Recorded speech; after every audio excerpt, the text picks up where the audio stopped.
Hello again. Welcome back to All Grown Up. It's Frances sitting in the car in the woods because it's raining.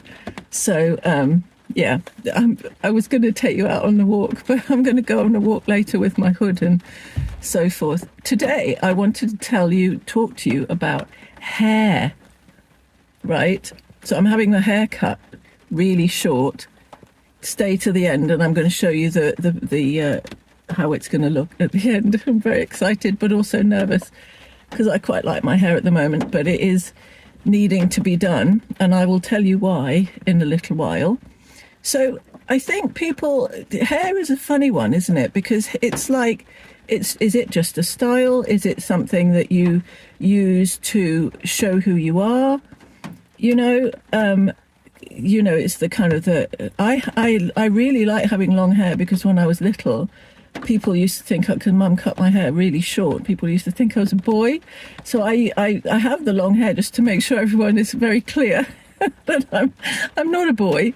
But obviously now it's not as necessary in terms of the hair because I think it's hopefully anyway obvious enough. But also, people dye it, and some people have the same haircut the whole of their lives. This is how I like it. This is how I'm going to have it. I have in the past, in the last kind of decade or two, I've harvested my hair. So I've grown it really long, then I've cut it really short and given the rest to a charity called Little Princess Trust. And the Little Princess Trust is brilliant. They get hair and then they make wigs for little girls with cancer or little boys with cancer. It's really important for children to feel good enough, especially if they're in that position and they have no hair when they're little. That's really tough. So so I used to do that. I used to harvest my hair. This is not the reason I'm cutting it this time. However, so the Little Princess Trust won't take my hair this time because there's too much grey. I don't know if you can see there's a lot of grey in there now, so which I love. And that kind of takes me to the whole dyeing thing. People dye their hair different colours. Now, I've had blonde, purple. I hennaed for a long time. I had kind of like Albany colour hair, but as soon as it started growing grey, I'm like, great, come on, let's go with the grey. I love natural looking coloured hair because I think, for me anyway, it goes with the skin tone, it goes with the eye tone. So sometimes as we get older, if we dye our hair from grey, then it doesn't necessarily go as well with the skin tone and with eyes. So that's just my personal opinion, and everybody needs to do their own thing with their hair, obviously. But it's an interesting one. So my reasoning for cutting my hair, here's a thing that a lot of people don't necessarily think about, is that hair, I'm sad because I really like it at the moment, but hair holds energy. So it holds, in the same way as a tree holds energy of the whether there was a drought that year and the in terms of the rings within the tree. But hair holds the energy of what happened during the time when that part was growing. So this is what, I don't know, a couple of years old, this hair, maybe 3. I don't have no clue really how long it takes, because I either grow it or I've had all the lengths. And I continue to have all the lengths. So now it's long and quite long, and then I'm going to get it cut to quite short. So all of this is going to go. And so the reason that I'm having it cut this time is because during the last few years, as some of you may know, I've had a lot of issue with a lot of bleeding. So this is close your eyes, close your ears if you have a bit of a squeamishness, but this is like blood hair.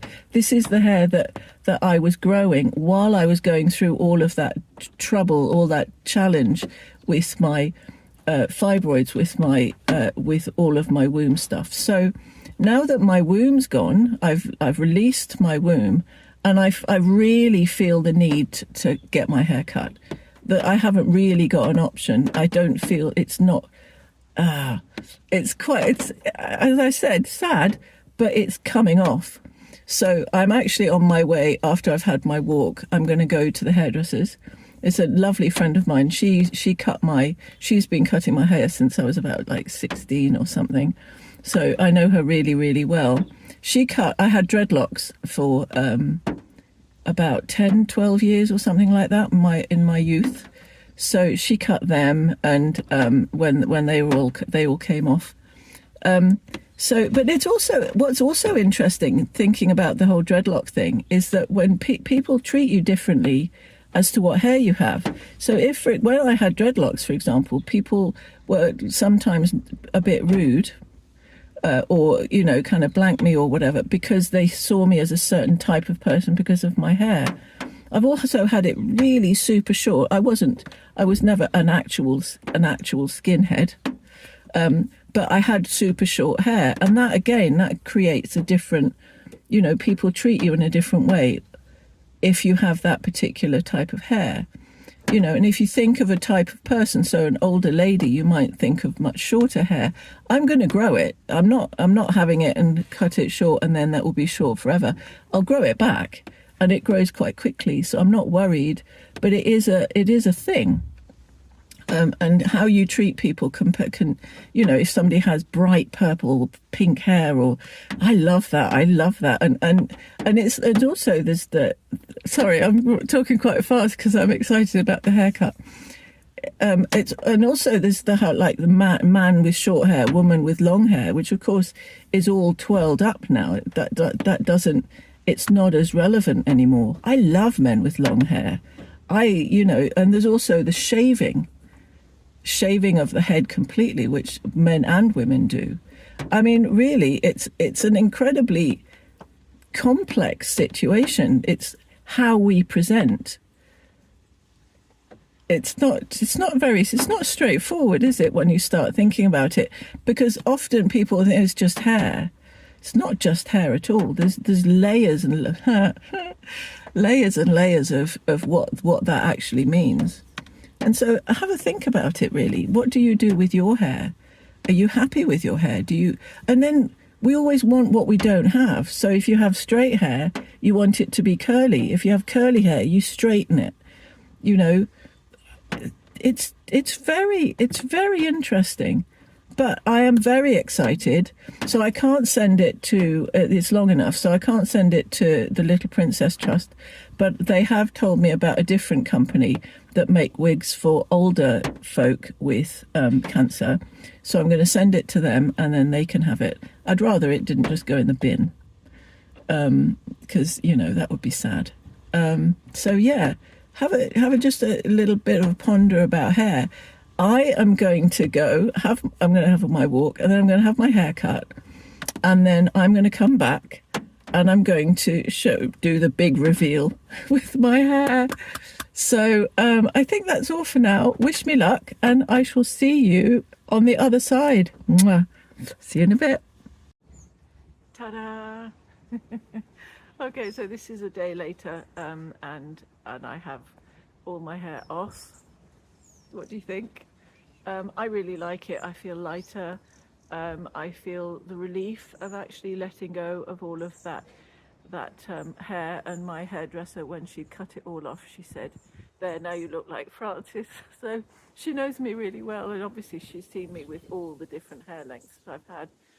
She's the one who cut off my dreadlocks, so she always does the harvesting for my hair. So I've got loads of hair to send off to the wig making people. And I, you know, it's just really fun. You can play with short hair, you know, not in the same way as you can with long hair. Long hair, I just left it alone, but this is just really fun. So there we go. Let me know, please, down below in the comments, what you think of my new hair. And I shall see you very soon. Okay, lots of love. Mwah. Bye.